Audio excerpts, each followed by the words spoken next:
Standing in front of the gilded mirror in the bridal suite, I tried to steady my trembling hands as my best friend, Sarah, adjusted my veil. Today was supposed to be the happiest day of my life, a celebration of love, family, and a future with Ethan. But the pit in my stomach reminded me it wasn't going to be that simple. Eleanor, my soon-to-be mother-in-law, had spent months making it crystal clear that I was unwelcome. She hid her disdain behind a polite smile and sharp, carefully chosen words. "You're quite different from the women in our family," she'd say at every chance, her eyes flicking over my bright outfits or my wild curls. "Ethan deserves the best, after all." Her approval had never been a possibility, no matter how hard I tried to fit in. But today wasn't about Eleanor. It was about Ethan and me, or so I told myself. "Olivia," Sarah said softly, breaking my thoughts. "You look beautiful. Don't let anyone ruin this." I nodded, inhaling deeply. The dress was everything I had dreamed of, flowing ivory lace with delicate embroidery, making me feel like the heroine of my own story. If only I could believe it. But even as Sarah gave me an encouraging smile, I couldn't ignore the knot of tension that had been growing for months. I thought about the small digs Eleanor had made throughout the wedding planning process, insisting on a different caterer, vetoing my floral arrangements, and even questioning the guest list. "This is a family event," she had said, thinly veiling her intent to sideline my input. Despite Ethan's reassurances, "She'll come around, Liv, just give her time," I knew better. I'd overheard her once on the phone with his sister, saying, "This wedding will be a circus. You'll see." I had tried to rise above it. I'd smiled through gritted teeth at her comments, thanked her for the dress suggestions I'd never wear, and even sat through an awkward brunch where she listed all the ways Ethan's ex-girlfriend had such grace. But deep down, I feared today would be no exception. And I was right. As the ceremony began, I held Ethan's hand tightly, drawing strength from his calm presence. We exchanged vows beneath a canopy of flowers, and for a brief, shining moment, everything felt perfect. The way Ethan looked at me, like I was the only person in the world, made every doubt vanish. But that peace shattered as we moved into the reception hall. The lavish room, filled with candles and roses, was exactly as I'd imagined, except for the centerpiece. I froze, my smile faltering. In the center of the room, instead of the elegant ice sculpture I had ordered, a pair of intertwined swans, stood a gaudy replica of the Blake family crest. It was glaringly out of place, and I knew immediately who was behind it. "Isn't it magnificent?" Eleanor cooed, sidling up beside me. I thought something representing the Blake legacy would be more appropriate. "Don't you agree, Olivia?" The room buzzed around us, oblivious to the tension. I swallowed hard, forcing a smile. "It's impressive." Eleanor's eyes sparkled with a satisfaction that churned my stomach. She leaned in, her voice a whisper. "A little advice, dear. Marrying into this family means understanding your place. Perhaps you'll get the hang of it someday." Heat flushed my cheeks, but I held my ground. "I'm sure I will," I replied, hoping my voice sounded stronger than I felt. The evening continued, each small mishap a not-so-subtle reminder that I didn't belong. My favorite song, carefully chosen for our first dance, was mysteriously replaced by one of Eleanor's classical pieces. The toasts, orchestrated by her, painted a picture of Ethan's past, carefully omitting his life with me. As Ethan spun me around the dance floor, I tried to focus on him, on us. "I'm sorry about the music," he murmured, guilt flickering in his eyes. "It's okay," I whispered back. "We're here, and that's what matters." But when it was time for the cake cutting, I nearly lost it. Instead of the delicate, three-tiered cake I had designed, a nod to both our tastes, there stood a towering, over-the-top creation emblazoned with the Blake family motto. It felt like a personal attack, a blatant erasure of my contributions. "Wow," Sarah whispered from behind me. "She really went all out, didn't she?" I clenched my fists, determined not to let Eleanor see me break. "It's fine," I said through gritted teeth. "We'll make the best of it." But inside, my heart was cracking. How could I build a future with Ethan when his family seemed determined to push me out before I'd even begun? By the time the evening reached its peak, I was emotionally drained but still determined to hold my head high. Ethan had been whisked away by some of his groomsmen for a toast, leaving me momentarily alone. I tried to blend into the crowd, nodding politely at guests, when I overheard a group of Eleanor's friends gathered near the champagne tower. "She's sweet enough, but you can tell she's not from their world," one said, her voice laced with faux sympathy. Did you hear she's an artist? I mean, that's not really a career, is it? Another added, followed by muffled laughter. My stomach tightened. I took a step back, wanting to escape, but my retreat was interrupted by Eleanor herself, sweeping into the circle with a knowing smile. Ah, Olivia, she said loudly, drawing attention to me. We were just discussing your, little creative ventures. Why don't you tell everyone about your latest project? The group turned to me expectantly, their expressions a mix of pity and amusement. My throat went dry. Eleanor knew I hadn't sold many pieces recently, she'd made a point to mention it in casual conversations before. This wasn't an invitation, it was a trap. Of course, I began, forcing a smile. I've been working on a series inspired by resilience and new beginnings. It's still in progress, but I'm excited about where it's going. Resilience, how fitting, Eleanor said with a smirk. Though I suppose you'd have plenty of inspiration these days. The insinuation wasn't lost on anyone. Laughter rippled through the group, polite but sharp.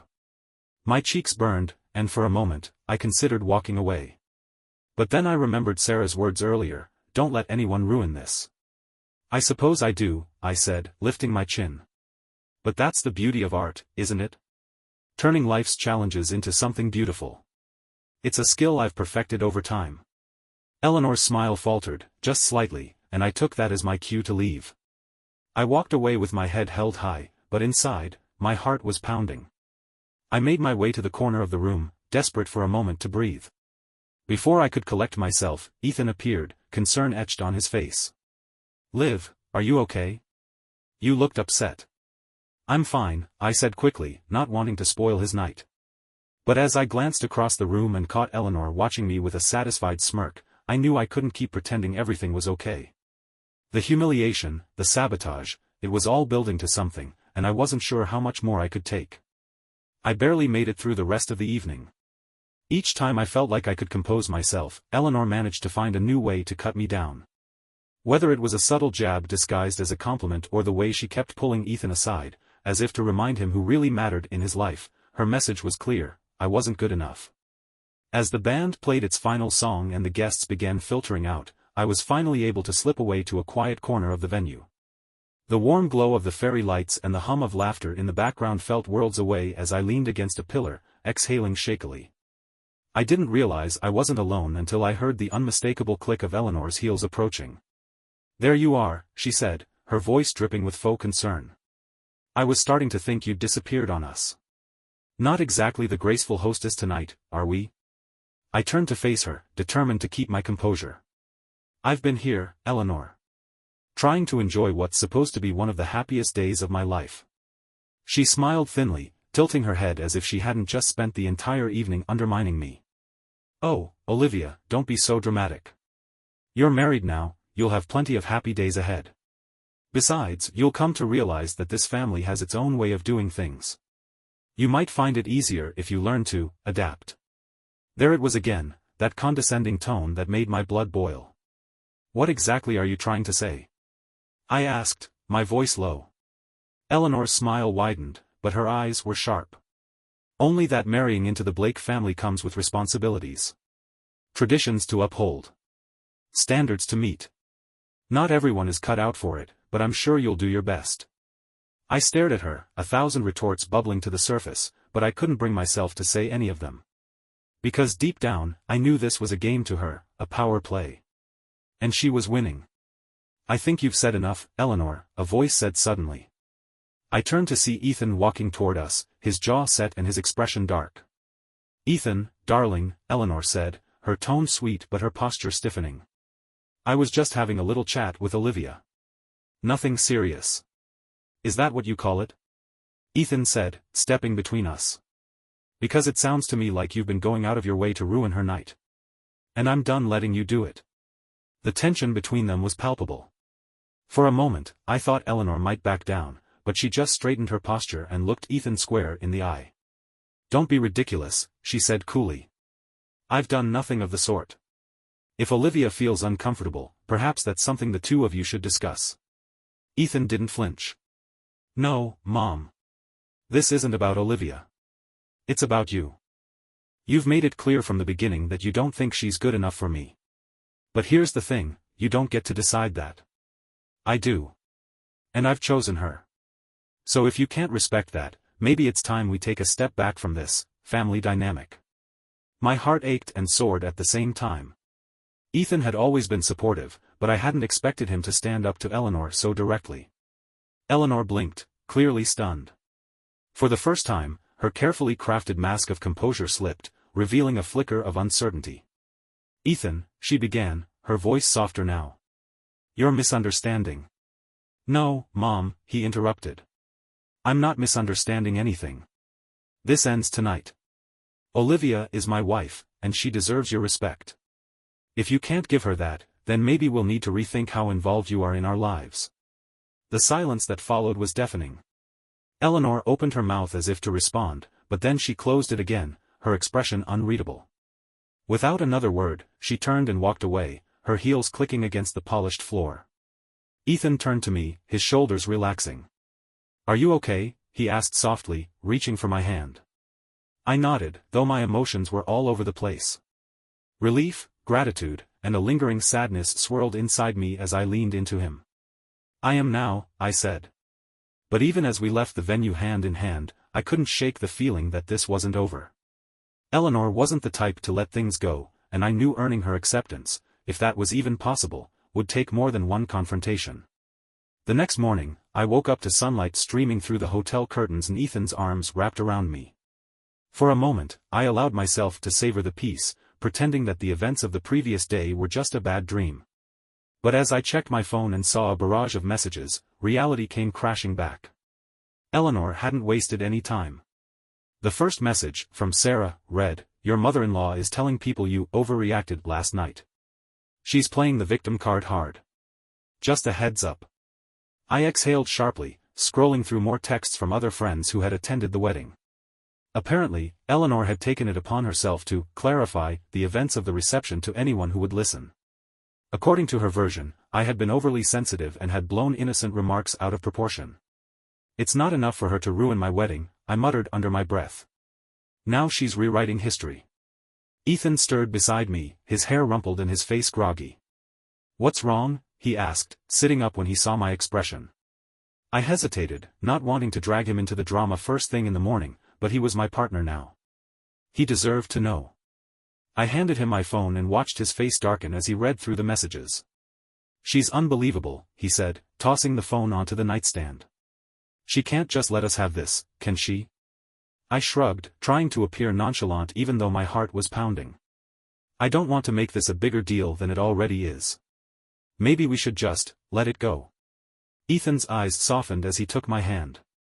Liv, you've been letting things go for months. You shouldn't have to keep doing that. We'll handle it together, okay? His words were comforting, but they didn't erase the knot of anxiety in my chest.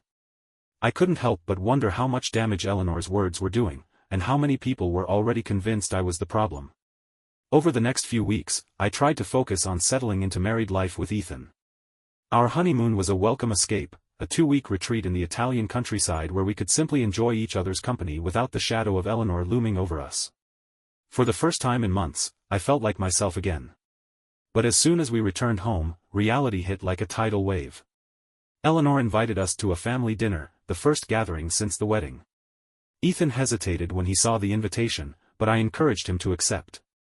If we don't show up, it'll only make things worse, I reasoned. When we arrived at the Blake estate, the tension was palpable. Eleanor greeted us with her signature icy smile, her tone overly sweet as she said, Welcome home, newlyweds. I trust the honeymoon was relaxing. It was perfect, thank you, I replied, matching her tone. As we sat down for dinner, I quickly realized this wasn't going to be a pleasant evening. Eleanor had orchestrated the seating arrangements so that I was sandwiched between two of her cousins, who wasted no time launching into passive-aggressive small talk. I heard you're an artist, one of them said with a polite smile that didn't reach her eyes. That must be rewarding. Though I imagine it's more of a passion than a career.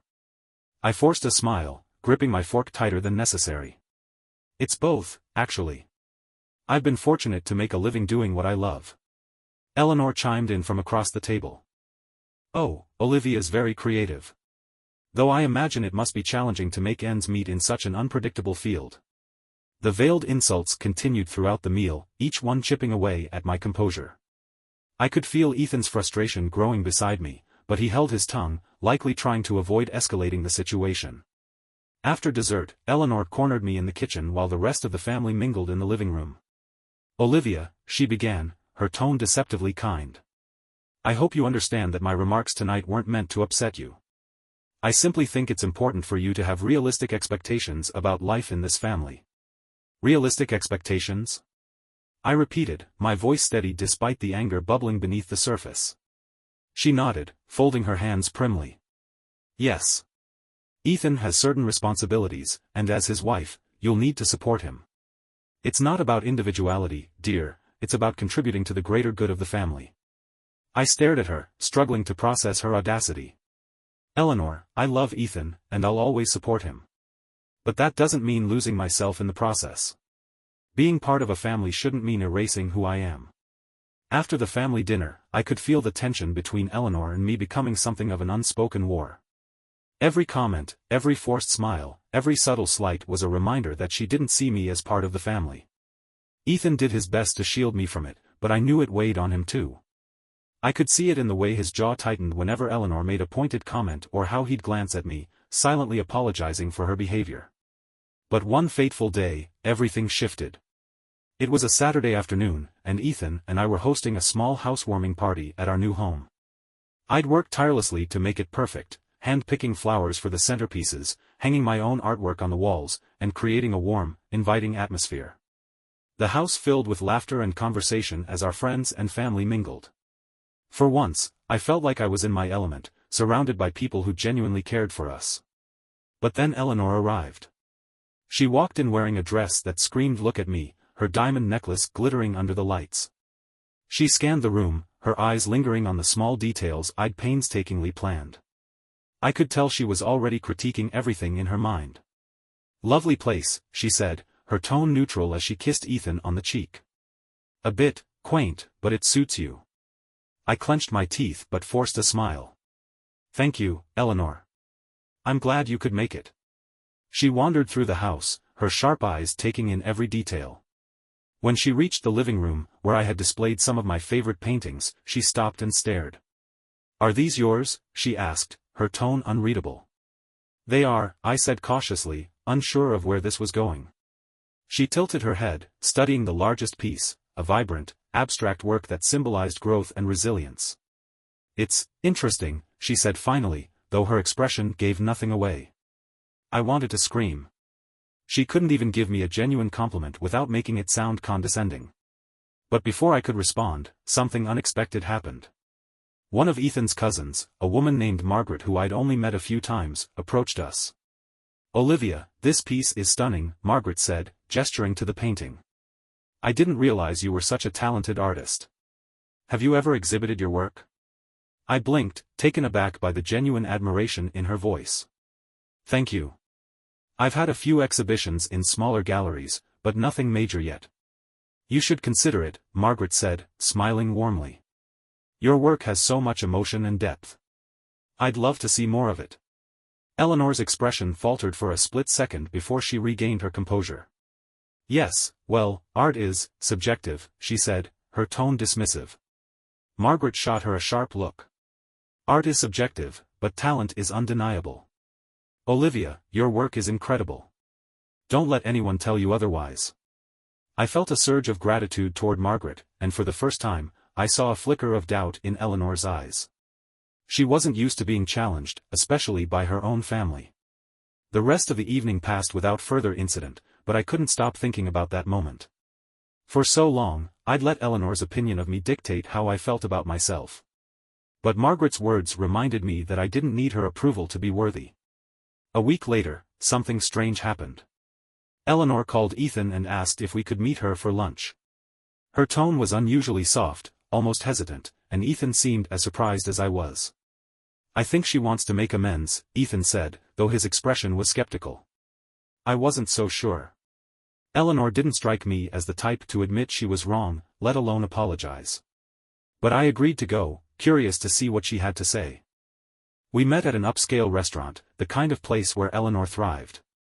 She was already seated when we arrived, her posture as impeccable as ever. "Thank you for coming," she said as we sat down. The meal started with polite small talk, but there was an underlying tension I couldn't ignore. Finally, Eleanor set down her fork and looked directly at me. "Olivia," she began, her voice uncharacteristically soft. "I owe you an apology." I blinked, certain I had misheard her. "An apology?" She nodded, her expression unreadable. "I realize I haven't been fair to you. I've let my own expectations cloud my judgment, and for that, I'm sorry." I stared at her, stunned. This was the last thing I'd expected. Ethan squeezed my hand under the table, his eyes wide with surprise. "Mom, that means a lot," he said cautiously. Eleanor hesitated, as if choosing her words carefully. "You're a strong woman, Olivia. I see that now. And I think, perhaps, I've been unfair because..." I was intimidated by that strength. Her confession hung in the air, and for a moment, I didn't know what to say. "Thank you," I said finally, my voice steady. "I appreciate you saying that." But even as I spoke, I couldn't shake the feeling that there was more to her apology than she was letting on. Despite Eleanor's apology over lunch, I couldn't bring myself to fully believe her. It felt too rehearsed, too convenient, like a performance meant to save face rather than repair the damage she had caused. Ethan, however, seemed hopeful. "I think she's really trying," he said as we drove home. "Maybe this is the start of something better." I wanted to believe that. I wanted to believe that Eleanor's words weren't just another ploy to assert control over our lives. But after everything she had done, after the wedding sabotage, the condescending remarks, and the relentless passive aggression, it wasn't easy to let my guard down. That weekend, Eleanor invited us over for tea. Ethan was eager to accept, so I went along, determined to approach the situation with cautious optimism. When we arrived at the Blake estate, Eleanor greeted us at the door with a warm smile. "Olivia, Ethan, I'm so glad you could make it," she said, ushering us inside. The living room was immaculate, as always, with its pristine white furniture and carefully curated art collection. Eleanor had even set out my favorite tea blend, a detail that didn't go unnoticed. "I hope you're hungry," she said, gesturing to the spread of sandwiches and pastries on the table. I wanted to make this special. The effort was apparent, and for a moment, I let myself hope that maybe things were finally changing. We sat down, and Eleanor started asking me about my art, genuine questions about my process, my inspirations, and my goals. It caught me off guard. This was the same woman who had dismissed my career as a hobby, yet now she seemed genuinely interested. "I saw one of your pieces on Margaret's social media," Eleanor said, surprising me further. "The abstract one. It was quite moving." "Thank you," I said cautiously, unsure if there was a catch. Eleanor nodded thoughtfully. "I'd like to learn more about your work. Perhaps you could show me your studio someday." Her request felt like an olive branch, but I couldn't ignore the nagging doubt in the back of my mind. Was this a genuine attempt to connect, or just another way for her to assert control? Ethan, ever the optimist, beamed. "That's a great idea. I think you'd love Liv's studio, Mom." I smiled politely, but inside, I was torn. As much as I wanted to believe in her sincerity, I couldn't forget the months of judgment and dismissal. Trust, I realized, wouldn't come easily. Over the next few weeks, Eleanor made a noticeable effort to bridge the gap between us. She attended one of my small gallery exhibitions, complimented my work to the other guests, and even purchased a piece, a soft watercolor that I'd painted during a particularly challenging time in my life. "I thought it would look lovely in the sunroom," she said, her tone casual but kind. It was a small gesture, but it left me reeling. For so long, I had assumed that Eleanor saw me as an outsider, someone who didn't belong in her world. But now, it seemed like she was trying to prove otherwise. Still, I couldn't shake my skepticism. It wasn't until a conversation with Margaret that I began to see things in a different light. Margaret invited me to lunch one afternoon, and as we sipped coffee and chatted about the exhibition, she brought up Eleanor. "You've made quite an impression on her, you know," Margaret said, a twinkle in her eye. I raised an eyebrow. "I'm not so sure about that." Margaret smiled knowingly. "Eleanor's a tough one, I'll give you that. But I think she sees something in you that she admires, even if she's too proud to admit it outright." I frowned, unsure how to respond. She's spent so much time making me feel like I don't belong. Why would she change her mind now? Margaret leaned forward, her expression softening. Because you stood your ground. You didn't let her push you out, and you've shown her that you're not going anywhere. That kind of strength, it's hard to ignore. Her words stayed with me long after our lunch ended. Could it really be that Eleanor's animosity had been rooted in her own insecurities? And if that were true, could we ever truly reconcile? Eleanor's efforts to connect with me didn't stop.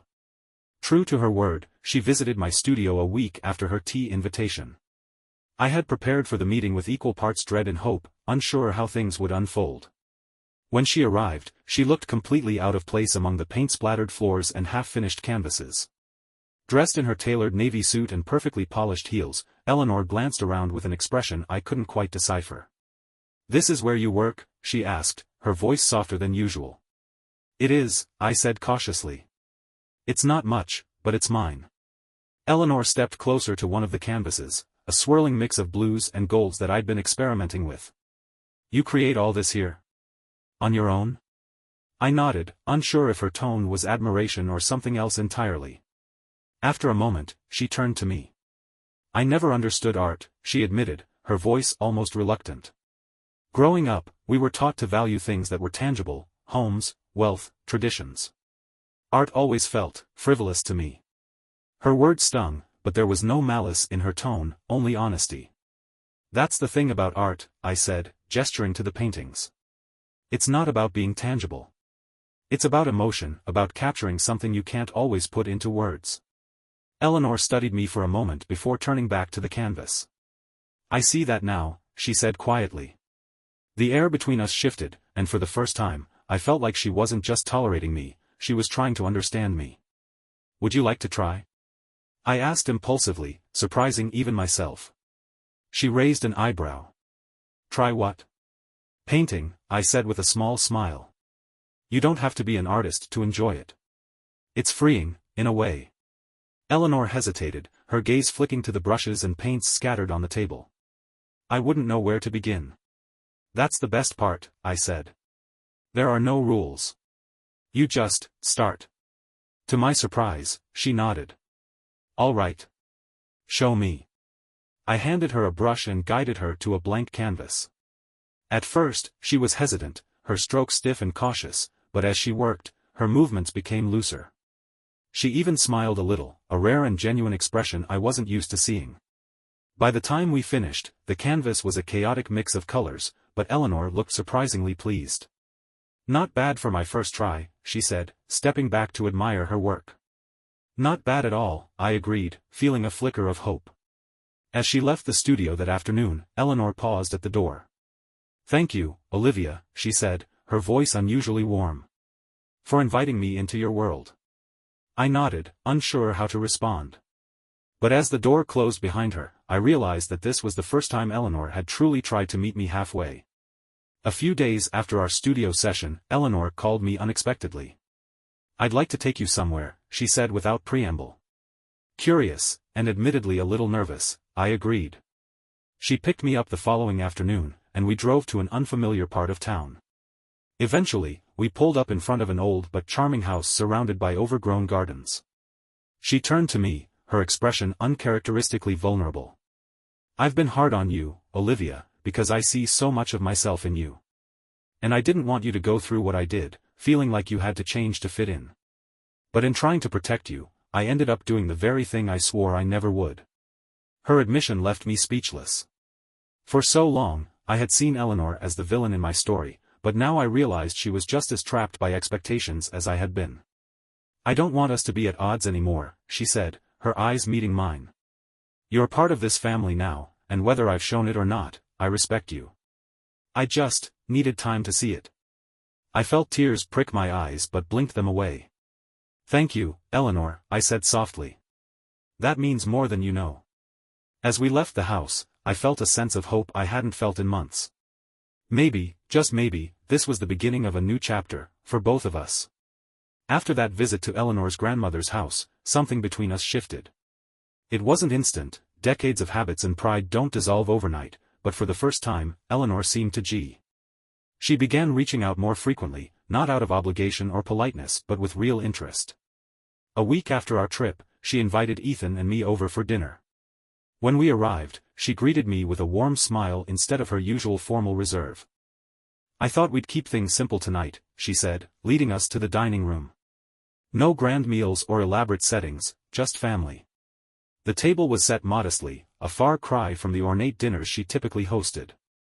Instead of her usual fine china, she'd used simple plates and cloth napkins.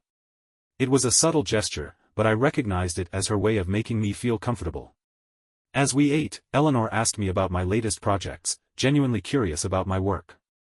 Ethan watched in amazement as the two of us engaged in a civil, and even pleasant, conversation. "I had no idea you restored pieces as well as painted them," Eleanor said, sipping her wine. "That must take a lot of patience." "It does," I admitted, "but there's something satisfying about bringing something broken back to life." Eleanor nodded thoughtfully. "I can see why you're so passionate about it.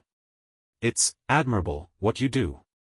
Her compliment caught me off guard, but I managed a quiet "thank you."